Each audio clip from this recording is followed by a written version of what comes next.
everybody. Sorry for the slight delay in getting started with the session.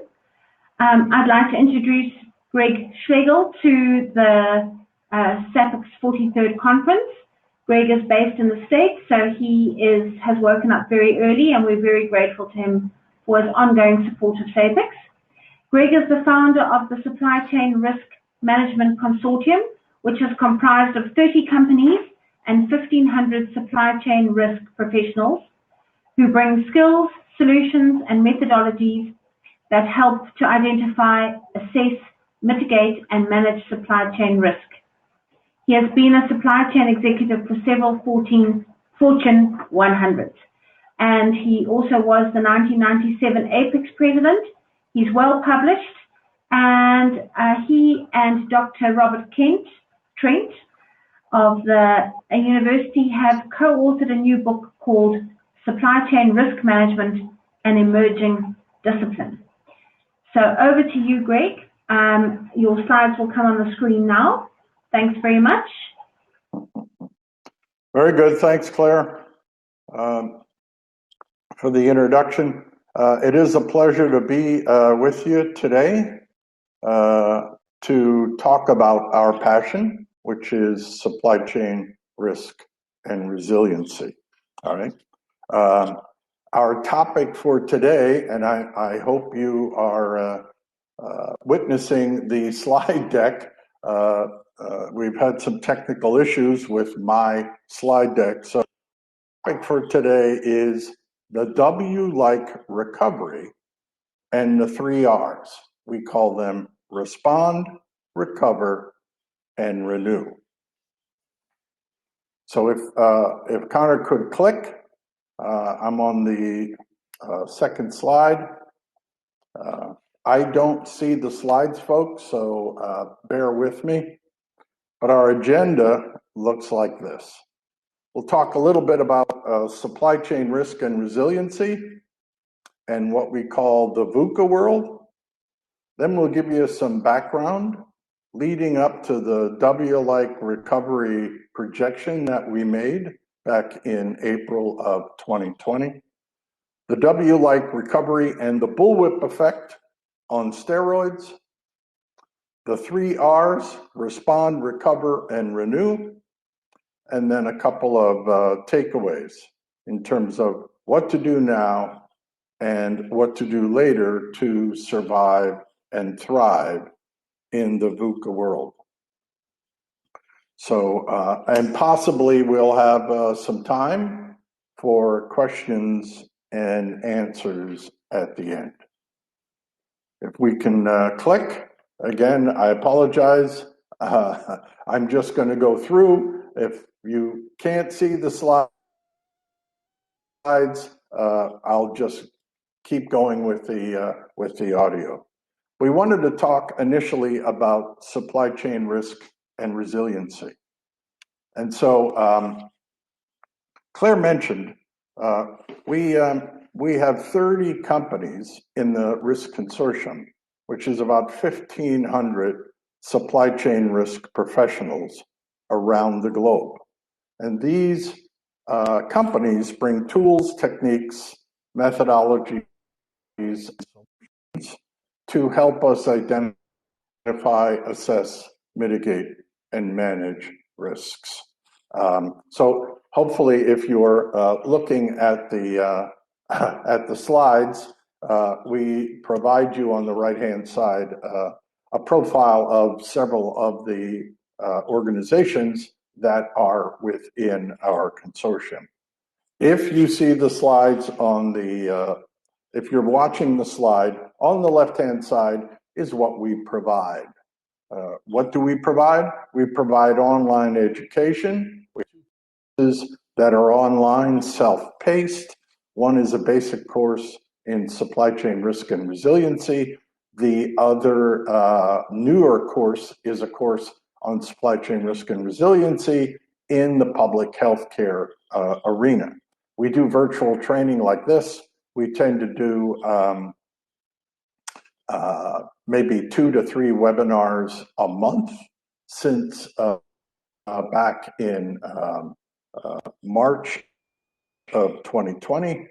We used to do about 30 workshops a year around the globe, face-to-face workshops, and we're certainly hoping to see that come back. We do support certificates and certifications. Aha, there we go. Hopefully, we're catching up, folks. Bear with us. Keep going, sir. There we go. There's the picture image of the consortium. Appreciate it, folks. If we can come back one slide, just one click back to profile the, there we go. To profile what we provide. We do classroom training, like I said. We support other organizations' certificates and certifications like ASCM and the Logistics Institute of Canada. We also produce our own certificates for our 2 online courses out of Lehigh University here in the States. We also do supply chain risk assessments and mitigation. We coach the journey. We coach organizations along their journey in supply chain risk. Many of the members of the organization are software as a service companies who provide supply chain risk and resiliency visibility tools to do heavy lifting. We also bring supply chain risk and resiliency best practices. That comes out of our book that is still doing well. And then finally, we've started to assist companies in developing supply chain risk war rooms or dashboards, if you want to call it. So that gives you a quick thumbnail sketch of who we are and what we do. Next slide, please.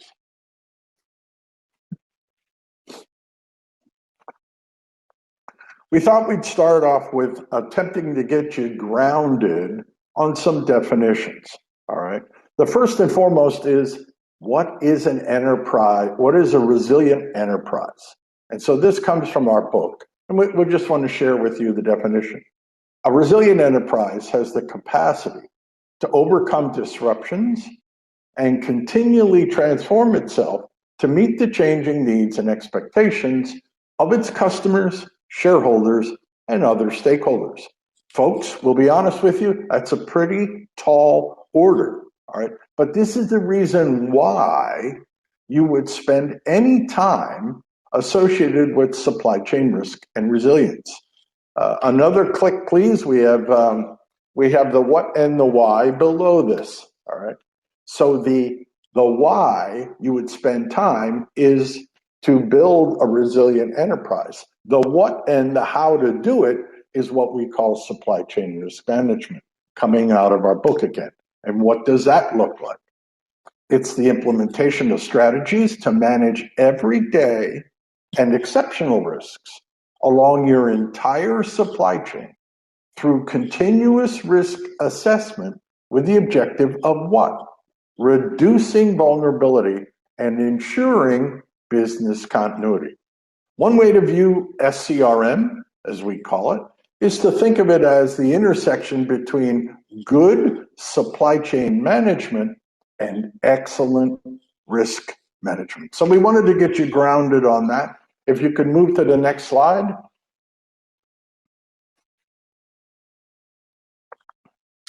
Appreciate it. This is a build slide. We'll go through them one at a time. We said we talk about the VUCA landscape. What does that stand for? Well, the V in VUCA stands for volatility, folks. This describes something that is liable to vary or change, sometimes very quickly, and often for the worse. So what is this? This is COVID. This is what we're living with right now. COVID and government lockdowns. Next element. Click, please. The U in VUCA stands for uncertainty. This is the state of not knowing or being able to rely on something What does this stand for? This is our demand and supply shocks based on the volatility from COVID and government lockdowns. The C stands for complexity. Complexity can be defined as something with many parts in an intricate arrangement. What is that? That is our global supply chains, folks. And last is A for ambiguity. What does that stand for, if you please? Ambiguity is something is ambiguous if it's open to more than one interpretation. So if you add all the volatility, uncertainty, and complexity, we get ambiguity in our supply chains. So we wanted to share with you what VUCA stands for, and we're pretty confident that this has been and will be our landscape from a supply chain point of view for the near future and beyond. Next slide.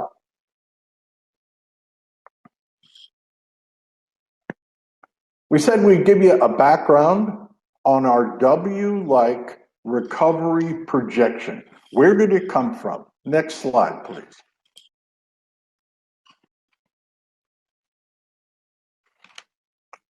This, folks, is the Johns Hopkins University COVID snapshot. This is their heat map. Back in March of 2020, we began to monitor this website worldwide because this is a heat map, all right? The heat map grew rapidly through April of 2020. So this is a glimpse of the status back in September of 2020. It's essentially a heat map of COVID incidents and events. The COVID-19 VUCA world began basically for all of us in March of 2020. Next slide, please.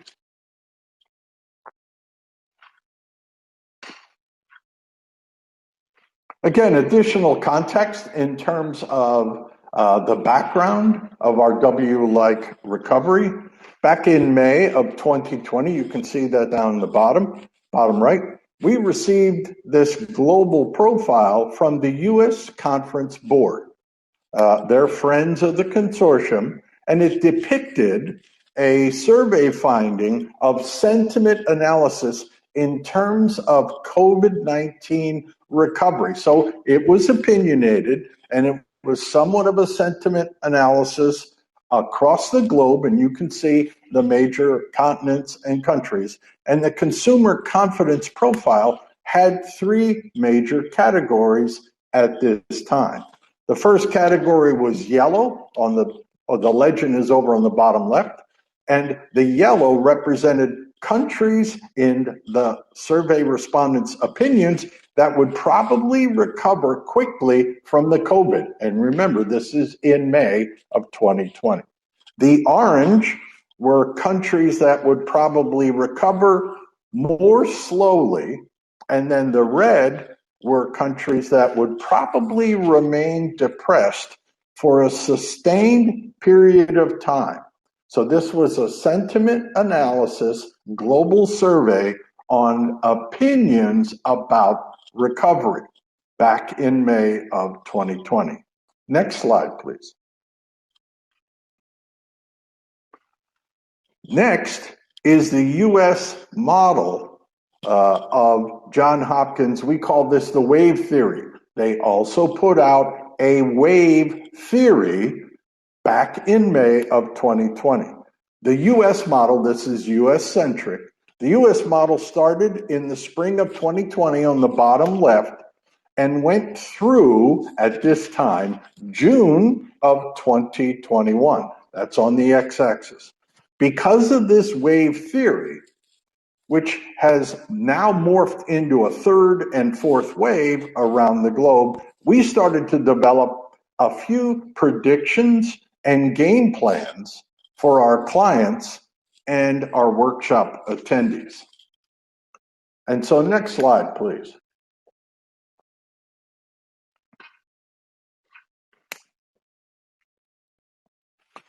This comes from, again, same time period, time period. This comes from Friends of the Consortium, the Institute of Risk Management. They're out of the UK. They've been around for a good long time. They did a global survey across 1,900 chief risk officers in about 80 countries and asked the question, what are your top 10 immediate impacts of COVID-19? So this is early on in April of 2020. Let's take a look at the top 10.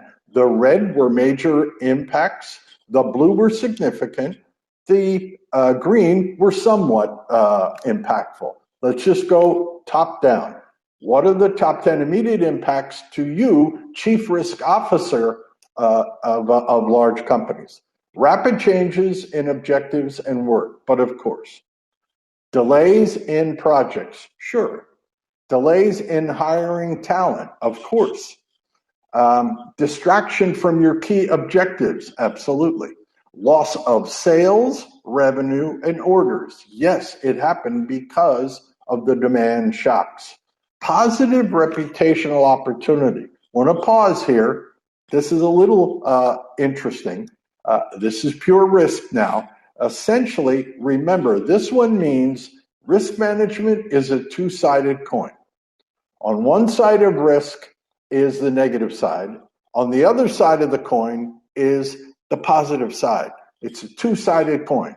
What they mean here is one company's risk event can equal another company's risk opportunity. We want you to think about risk as a two-sided coin. That's what these chief risk officers were talking about in this particular survey. Next, problems with suppliers? Sure. Staff absences due to sickness? Of course. Contractor issues, and then cybersecurity. So this is essentially the top-down, top 10 immediate impacts coming from this global survey. And because of these critical risk events and information shared with us, we, the consortium, began to develop a game plan for our clients and our workshop attendees. So next slide, please. We said we'd talk a little bit about the W-like recovery and what is known as the bullwhip effect on steroids. Next slide, please. This picture going forward to us is more of a continuum. So I'll go through top down, left to right, and we'll just give you a little bit of context on the slide. On the top of the slide, from left to right, are the government mandates. Lockdowns, reopen, first normal, second, and normal. So on the top are the government mandates. On the y-axis on the left, we have on the top left, we have our over-demand and under-supply dilemma.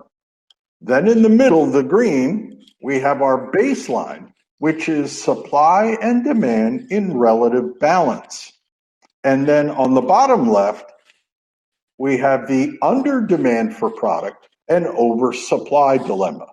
And then on the x-axis at the bottom of the graph are our perspectives regarding business responses to the demand and supply shocks. And therefore, we have the three phases, the three R's: respond, recover, renew.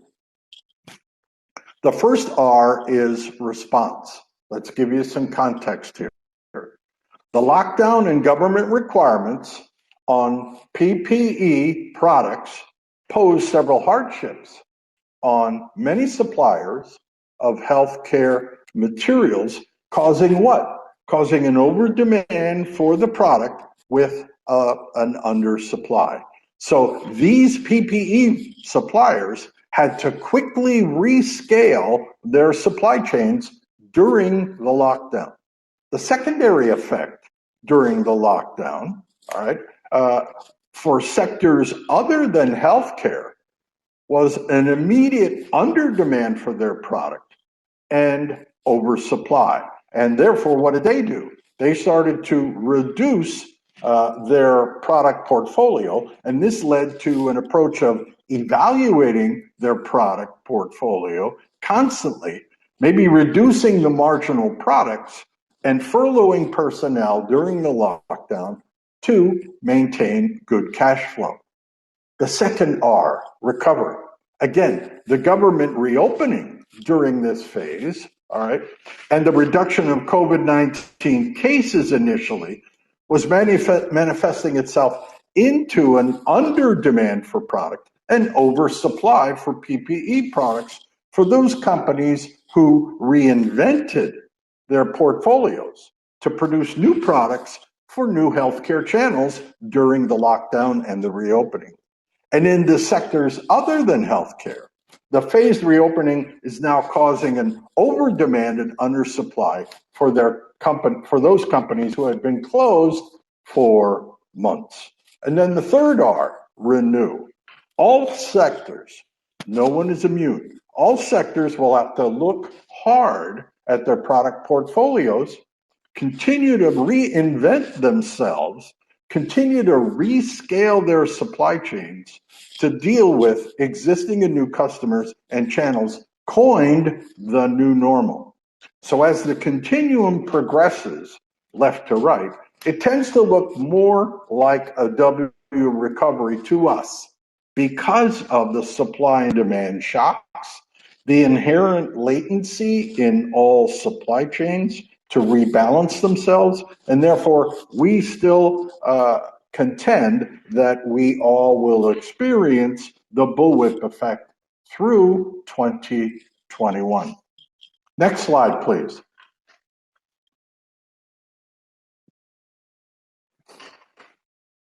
Speaking of the bullwhip effect, first we'll give you the definition.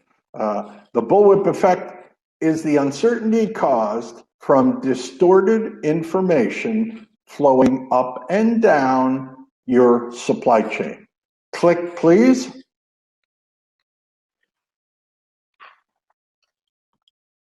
Thank you. This is a build slide.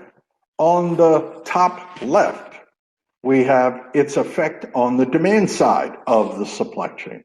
So the left side of the wavy line is the customer. Any small change in the amplitude of demand from the customer can manifest itself into quite a large disruption moving back through the supply chain, essentially on the demand side.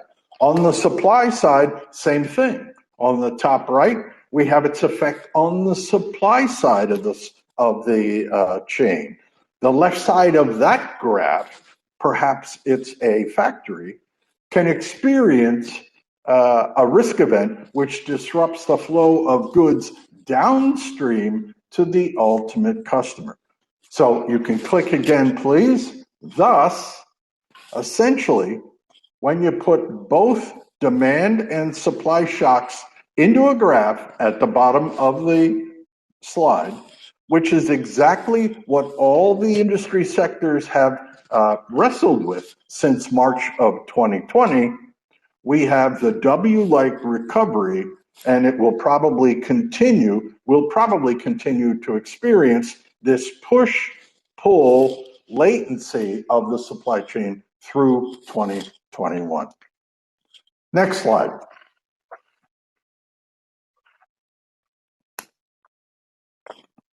All right, we've given you some background. We've given you what the bullwhip looks like, what the wave looks like in terms of the W-like recovery. We wanted to give you a little more context on the respond, recover, and renew phases. So if you will, next slide.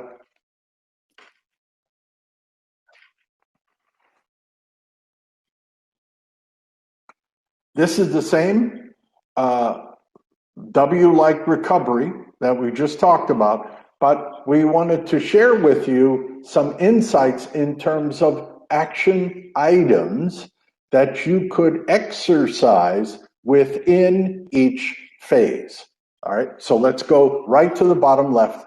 On the respond, if you are still in that phase, we would advocate these actions. ensure the staff safety, and invoke the CDC protocols. Absolutely, positively, for everybody in your supply chain. You can't over communicate. You have to communicate with your entire supply chain every single hour of the day. You might want to develop and run crisis teams if you're not already doing that. All hands on deck, a crisis. It's the most effective way to mitigate a risk. You might want to think about that if you're not already doing it. You need to connect to your key partners and suppliers. Key partners. Prioritize those key partners and prioritize those products that are coming from your key partners. Prioritize those materials that are essentially coming from your key partners. And perhaps secure logistics and watch your cash flow. And you're going to pay a premium if you're not doing it already. At the moment, globally, you're going to pay a premium for all types of modes in terms of logistics. It's just supply and demand shocks. In the recovery phase, if you're in that phase, we again ensure safety for all your partners, your employees throughout the supply chain. Maybe connect with your old and maybe new customers. Stay close to them. How are they doing? Make sure you understand the status. Possibly go on allocation with your premium customers. You may have to do this. All right. Allocation is an ugly word in supply chain, but it basically means you are going to keep your premier customers whole, all right, with product. Share, strive for new balance of supply and demand. That's easier said than done, but you essentially have to strive for that. And then drive decisions based on risk reward and cost benefit. You may not have ever done that before, but in this W-like recovery, we would advocate you should take a look at that. And then finally, on the right-hand side, the renew side, if you're here, this is more or less longer term, we would advise to improve your visibility in your supply chain. Maybe even map your supply chain and start to identify risks in that supply chain. Quantify those risks, meaning assess those risks. And there are multiple techniques to do that because not all risks are the same, folks. Maybe digitize your supply chain. Think about that to begin to do what-if scenarios. Many of the exemplar companies digitize their supply chain and then run what-if scenarios to see how their supply chain reacts to certain risks. And then perhaps even subscribe to a global risk alert solution and get educated. All right. So there are tools, techniques, and methodologies for you to exercise to essentially identify, assess, mitigate, and manage your risks going forward. So with that, we'll go to our next slide. I wanted to finish off this section with, again, the IRM findings from their global COVID-19 survey. Thought this was very interesting as well. So we wanted to share with you the elements or the factors associated with companies that said what helped them recover.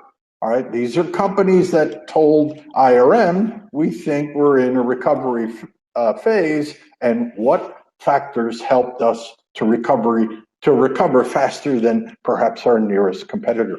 Let's go down to the top again. Red is indicative of a major impact, blue significant, and green somewhat significant. Let's take a look, top down. Modern state-of-the-art technology. Now, we don't know exactly what that entails, but it does say something that they enabled certain technology, tools, and techniques to help them recover faster than their nearest competitor.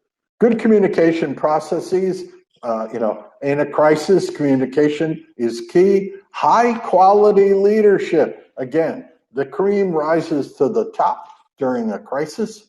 The fourth, education and risk management. That was always great to see because we're big educators and evangelists. This one was good, business continuity plans. That said that these folks had certain business continuity risk mitigation plans in place, and that helped them accelerate their recovery. Work done on resilience. We talked about the definition of what a resilient enterprise is. Past investment in risk management, that was encouraging. And the final one, the 10th one, really got us going early on, back in April, work done by these companies on supply chain risk management. That was very encouraging for us to see, and so we wanted to share that with you. All right, takeaways, last slide, or next slide, please. We wanted to give you a couple of takeaways, meaning now that you've gotten background, you've seen the W-like recovery, the 3 phases, what to do now and maybe what to do later to survive and thrive in this VUCA landscape. So let's go to the next slide.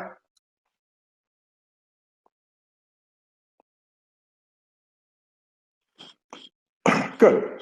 We maintain, as I mentioned, we maintain a large number of consortium member companies who provide a vast amount of supply chain risk knowledge. It's terrific, and we're growing every day. One such member in the middle is DHL's Resilience 360, now called Everstream. All right, they have 500,000 employees globally, which equates to about 1 million eyes on the ground. They provide, for your edification, they provide a daily COVID-19 status around the globe for free. All you have to do is register in their website. On the bottom right, a different slant is the Global Healthcare Coalition. So 2 different approaches, 2 different slants, but both are very, very good levels of insight and information as we all wrestle with the W-like recovery. So next slide, please. We thought we'd finish with our thoughts on the coronavirus, meaning what to do now in the next 3 to 6 months. So we've been quite busy, all right, over the last 12 months, providing guidance to all of our clients and our workshop attendees and others in terms of the pandemic. So again, we want to reiterate, what might you think about doing in the next 3 months, all right, to survive? Again, ensure the safety of your staff and partners. You got to over-communicate with them. Identify the key suppliers if you haven't already done that. And in the affected areas, who's affected? Because the thing is morphing back and forth. It's changing, as we said, in the VUCA world. Understand their status and keep in close contact with them. Prioritize the critical materials coming from your partners. You're going to have to expedite them daily, hourly. You will probably pay a premium for logistics capabilities, both inbound and outbound, and watch your cash flow. We would advocate you explore something called the Altman Z-score, which is a bankruptcy predictor model that you can do on your own, and cash conversion cycle. And we would advocate, take a look at these. You can find them on Wikipedia. You can calculate them for your own company, then maybe for your key suppliers, your partners, and even your customers. So that's what we would advocate in the next 3 months. Next slide.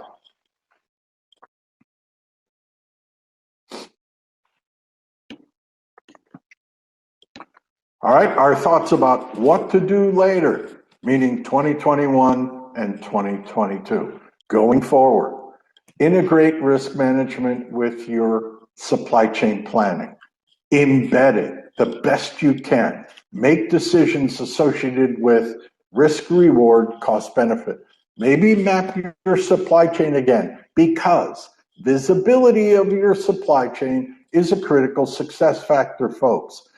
We always say what you don't know about your supply chain can and will hurt you. So visibility is critical to good supply chain risk and resiliency.